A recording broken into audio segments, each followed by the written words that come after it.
चलिए इस पार्ट में है ना, हम ये कुछ प्रॉब्लम बनाएंगे। देखिए ये प्रश्न है, प्रश्न 1 और प्रश्न 2, उसके बाद इधर है प्रश्न 3। ठीक है, देख लीजिए ध्यान से। ठीक है, और उसके बाद आपको है ना ये 2 होमवर्क है। होमवर्क भी आपको लास्ट में आपको दिए हैं 2 बनाने के लिए। ठीक है, तो पहले जो प्रश्न है उसको हम सॉल्व कर लेते हैं। अब यहाँ पर देखिए इसको कैसे बनाएंगे। यहाँ पर क्या दिया हुआ है, L और M क्या है, 2 पैरेलल लाइन है। ठीक है, L और M 2 पैरेलल लाइन है।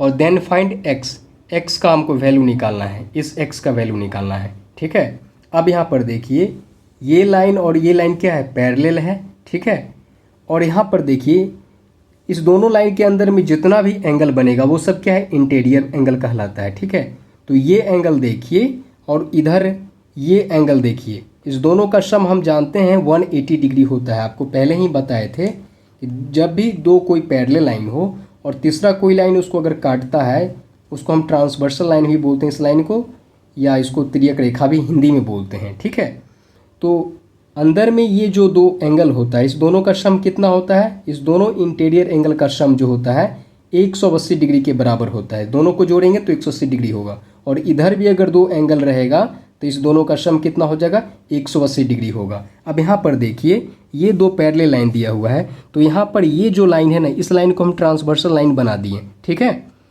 इसको क्या कह दिए, ट्रांसवर्सल लाइन, क्योंकि यहाँ से कट रहा है और यहाँ से कट रहा है। ठीक है, अब यहाँ पर देखिए इस दोनों का सम कितना हो जाएगा, ये हमको पूरा एंगल लेना है ना, ये पूरा एंगल लेना है और ये पूरा एंगल लेना है, तब इस दोनों का सम 180 डिग्री के बराबर होगा। हमको पहले ये पूरा एंगल लेना है, तो ये तो दोनों एंगल दिया हुआ है, क्योंकि ये पूरा एंगल का, इस पूरा एंगल को 2 भाग में डिवाइड किया गया है, एक 65 डिग्री है, एक 45 डिग्री है। तो इस दोनों को जोड़ेंगे तो कितना हो जाएगा बताइए, 110 डिग्री। तो हमको कितना हो गया, 110 डिग्री पता हो गया। ठीक है, इस दोनों का सम 110 डिग्री है। अब देखिए जब हमको पता हो गया इधर 110 डिग्री है तो हमको क्या निकालना है, यही निकालना है ना। अब इस दोनों का सम कितना होता है, 180 होता है। तो क्या करेंगे, 180 में से 110 को माइनस कर दीजिए तो कितना बच जाएगा, 70 डिग्री।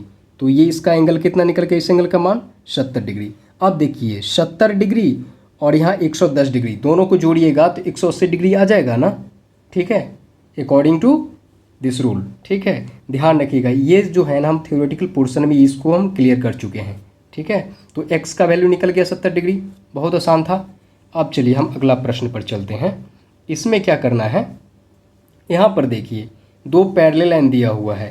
पैरेलल लाइन का मतलब क्या होता है कि आपस में उसका सभी जगह डिस्टेंस क्या होता है, समान होता है। कहीं भी एक दूसरे को वो कट नहीं करेगा, चाहे कितना भी आगे बढ़ा दीजिए वो कभी भी एक दूसरे को कट नहीं करेगा। इसको भी कितना भी आगे बढ़ा दीजिए तो कभी एक दूसरे को कट नहीं करता है। एग्जाम्पल के लिए बताइए, पैरेलल लाइन का कोई एग्जाम्पल आप जानते हैं तो बताइए। देखिए सबसे बेस्ट एग्जाम्पल क्या होता है, ट्रेन जो होता है ना, रेलगाड़ी को देखते हैं, जो रेल होता है जिस पर गाड़ी दौड़ती है ना उसको रेल बोलते हैं। ठीक है, और उस पर ट्रेन चलती है मतलब गाड़ी चल रही है तो उसी को हम क्या बोलते हैं, रेल पर चलने वाली गाड़ी को रेलगाड़ी बोलते हैं। ठीक है, तो ये इसका उदाहरण है। रेलगाड़ी में देखिएगा कि उसका कभी भी 2 जो रेल होता है कभी भी एक दूसरे को कट नहीं करता है। ठीक है, समान दूरी बनाए रखता है। ठीक है ना, तो ये चलिए इसको हम सॉल्व करते हैं। यहाँ पे क्या है, 100, अच्छा ये 2 तो पैरेलल लाइन है और ये जो तीसरा लाइन है ये क्या है, ट्रांसवर्सल लाइन है। ठीक है, हिंदी में बोलते हैं तिर्यक रेखा, जो इस दोनों पैरेलल लाइन को काट रहा है। ठीक है, और यहाँ पर ध्यान रखिए इस लाइन पर हम क्या देख रहे हैं, ये लाइन M है। ठीक है, और एक ये लाइन है, इस लाइन का नाम कुछ दे दीजिए, P दे दीजिए। ठीक है, P लाइन और M लाइन में क्या देख रहे हैं कि ये दोनों लाइन एक दूसरे को एक पॉइंट पे काट रहा है। ठीक है, जब ये कोई भी 2 लाइन एक दूसरे को एक पॉइंट पर अगर काटे तो आमने सामने का जो भी एंगल बनता है वो क्या होता है, आपस में बराबर होता है और एक दूसरे का वर्टिकली अपोजिट एंगल उसको बोलते हैं। ठीक है, इसका वर्टिकली, x का वर्टिकली अपोजिट एंगल क्या हो जाएगा, y हो जाएगा, और y का वर्टिकली अपोजिट एंगल क्या हो जाएगा, x हो जाएगा, और x और y क्या होगा, आपस में दोनों बराबर होगा। उसी तरह ये एंगल इस एंगल के बराबर होगा, इसका वर्टिकली अपोजिट एंगल ये होगा और इसका वर्टिकली अपोजिट एंगल ये होगा। ठीक है, तो हमको यहाँ पर x अगर निकाल लेते हैं, एक भी अगर एंगल का वैल्यू निकल जाएगा तो दूसरा अपने आप उसका वैल्यू निकल जाएगा। ठीक है, क्योंकि आपस में क्या होता है, बराबर होता है एंगल, वर्टिकली अपोजिट एंगल जो भी होता है आपस में बराबर होता है। अब देखिए यहाँ पर क्या देख रहे हैं, ये दो पैरेलल लाइन है और तीसरा क्या है, ट्रांसवर्सल लाइन इस तरह से ड्रॉ किए हुए हैं।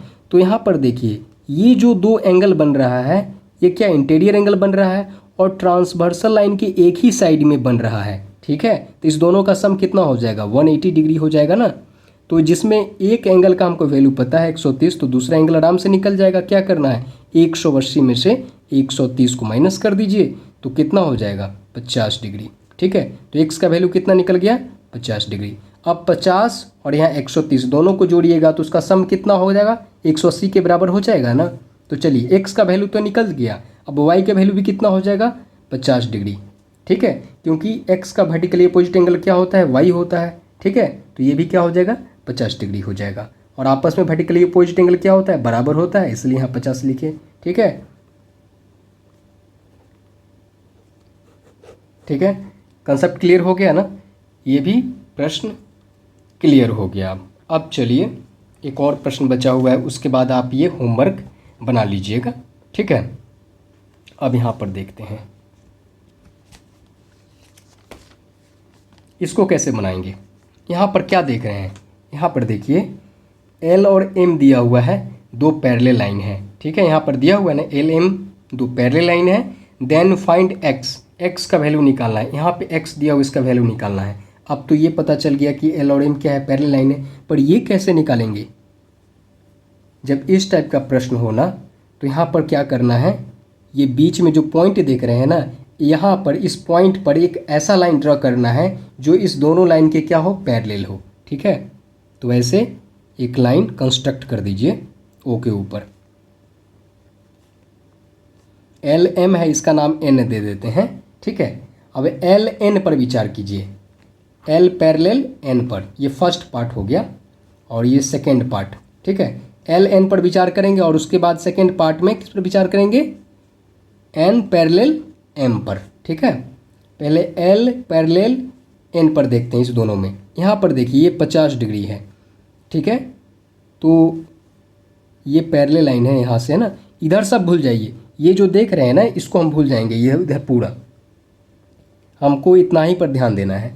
ठीक है, ये एंगल जो होगा इस एंगल के क्या होगा, बराबर होगा। ठीक है, ये क्या कहलाएगा, अल्टरनेट एंगल कहलाएगा। इसका अल्टरनेट एंगल क्या होगा, ये होगा, और इस एंगल का अल्टरनेट एंगल क्या होगा, ये होगा। और अल्टरनेट एंगल क्या होता है, बराबर होता है। तो ये इंटीरियर है ना, तो इसका इस एंगल का इंटीरियर और इस एंगल का इंटीरियर आपस में क्या है, दोनों बराबर है, क्योंकि क्या है, अल्टरनेट है। तो इसको ऐसे बोलेंगे, इस एंगल का अल्टरनेट इंटीरियर एंगल क्या है, तो ये, और इस एंगल का अल्टरनेट इंटीरियर एंगल कहाँ है, तो यहाँ। ठीक है, तो ये 50 है तो ये भी क्या हो जाएगा, 50 हो जाएगा, क्योंकि हम जानते हैं अल्टरनेट इंटीरियर एंगल जो होता है आपस में बराबर होता है। अब ये तो निकल गया।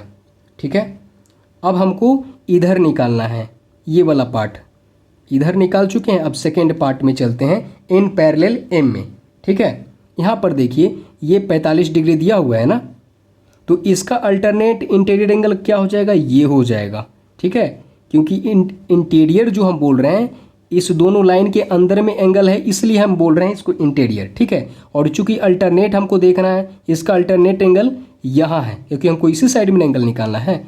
तो 45 है यहाँ, तो ये भी कितना हो जाएगा, 45 हो जाएगा, क्योंकि हम जानते हैं अल्टरनेट इंटीरियर एंगल क्या होता है, बराबर होता है आपस में। ठीक है, ये 45 है तो क्या हो जाएगा, इसका अल्टरनेट इंटीरियर एंगल 45 यहाँ भी हो जाएगा, और आपस में चूंकि बराबर होता है इसलिए हम 45 यहाँ दे दिए। अब हमको पता हो गया 50 है, यहाँ 45 है, तो ये पूरा एंगल निकल जाएगा ना, क्योंकि हाफ जो है ये 45 और ये इधर जो है 50 है, तो ये दोनों को जोड़ेंगे तो कितना हो जाएगा, 50 45 को जोड़िएगा तो ये पूरा एंगल निकल जाएगा। कितना हो जाएगा, 95।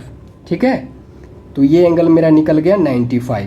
ठीक है, तो ये यही ना x का वैल्यू निकालना था, तो x का वैल्यू भी आपका निकल गया 95। ये आपका क्या हो गया, आंसर हो गया। कितना आसान है। ठीक है, तो ये सब जो चीज़ें हैं ना हम बता चुके हैं। थ्योरेटिकल पोर्शन जब पार्ट 1 और पार्ट 2 देख लीजिएगा तब वो कहीं भी परेशानी नहीं होगी। ठीक है, अब यहाँ पर आप तो बना ही लीजिएगा, इतना तो कर ही सकते हैं काम। ये बहुत ही आसान है, इसमें कन्फ्यूज़न बिल्कुल नहीं होना चाहिए। ये क्या है, आपका होमवर्क है। ठीक है, ये दोनों प्रश्न बना लीजिएगा, ये बहुत ही आसान प्रश्न दिए हुए हैं। ठीक है, चलिए अब मिलते हैं अगले पार्ट में।